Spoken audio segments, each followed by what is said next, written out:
Welcome back. We're going to talk about hydrolysis and dehydration synthesis, and this is essentially how molecules are either bonded together or broken apart. So just looking at the words, hydrolysis. If you break the word down, hydro, okay, now hydro, that actually means water. And lyse means to break down. So if you think of lysosome or Lysol, Lysol actually works by breaking down the outer wall or outer membrane of these bacteria or these viruses. So breaking down by using water, and then dehydration by definition means to not have a lot of water. And when you're doing something like synthesis, that means you're building up. So by taking out water, you're going to be building up molecules. So we already did the whole lesson in a very quick breakdown of just the words alone. But I do want to throw your attention to how do we name biochemicals. You have carbohydrates, which always end in OSE. So for example, you have glucose, fructose, sucrose. All of them end in OSE.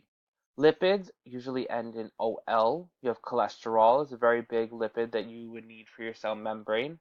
You have proteins, which end in ene, I-N-E. Then you have melanin, nucleic acids. You have DNA and RNA that end in Na. Luckily, there's only two nucleic acids.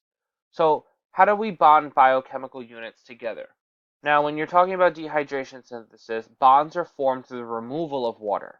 It is a chemical reaction in which two molecules are joined covalently by the removal of an OH from one molecule and an H atom from the other molecule.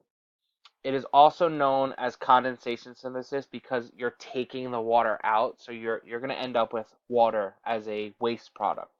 Most of these reactions involve joining monomers into polymers, so you're taking small molecules and joining them together to make a larger molecule.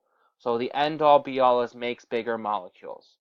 So as a chemical representation, you have two molecules of glucose and I want to bind them together. I need to take a water molecule or H2O out. So if you're looking at this right-hand molecule right here, okay, I'm actually going to remove this OH group right here. All right, now that's OH. Okay, now from this other side, in order to make H2O, I need to take one extra H out. So now I have my second H that I'm going to add there. And I end up with my water molecule coming out. And if you look right here, you have both of these glucose molecules bonded to that one oxygen. I think it's pretty cool to break it down like that, but let's use an easier image. You've got two unknown molecules. Does not matter if they are sugar molecules, amino acids, or lipids, or the building blocks of lipids. Does not matter. You're going to remove the OH group from the right-hand side, the H from the left-hand side. You end up with HOH or H2O, and you bonded those two molecules together. On the other side, how do we take biomolecules apart? You know, we call this hydrolysis. So you're adding water to break the molecules apart. In this chemical reaction, the molecules split into smaller units by the reaction of water's addition. Most reactions involve splitting polymers into monomers. So we're going from that large molecule and breaking them down into the smaller building blocks or smaller molecules. It's how we break down foods into smaller units so that our cells can actually use them.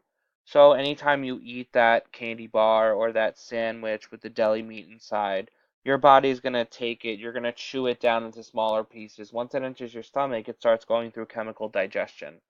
Um, and your body's going to break it down into the building blocks of each of those. So the bread's going to break down into simple sugars. The meats in that deli meat sandwich are going to break down into amino acids. And all of those building blocks are going to go to your individual cells, and your individual cells are going to use them as need be. So just a visual representation, you have three sugar molecules for instance. They're all bonded to the oxygen that is found below. You add the water, and you're breaking them apart. You're mutually breaking them apart. Another nice little image of the two happy faces. You have them, they're joined together by that oxygen. You add water and you break them up happily. Everyone ends up happy in the end. If you have any questions, please bring them to class. This is just simply building molecules by taking water away, which is dehydration synthesis, or adding water in order to break the molecule into its smaller subunits. I hope this review helped.